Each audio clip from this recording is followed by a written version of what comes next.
It was a historic day in Colombia as the government officially announced the start of peace talks with the rebel groups.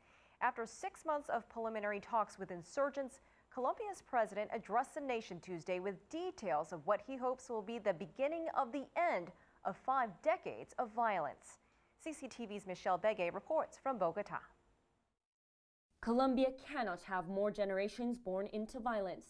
This was the message delivered by Colombian President Juan Manuel Santos as he announced the start of peace talks between the government and the Revolutionary Armed Forces of Colombia, also known as FARC.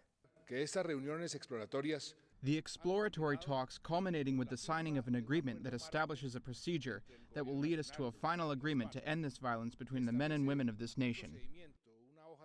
The Colombian president announced the agenda and the 5 points to be discussed during the talks that will formally begin in Norway the first 2 weeks of October.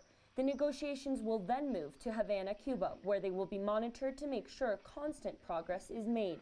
The president also addressed skeptics by listing the ways that these talks will be different from the failed peace process from 1998. The head of state also insisted security won't be compromised. The military operations will continue with the same or even more intensity. After the president's announcement, a press conference was held in Havana to play out the response from FARC's commander, who goes by the alias Timochenko.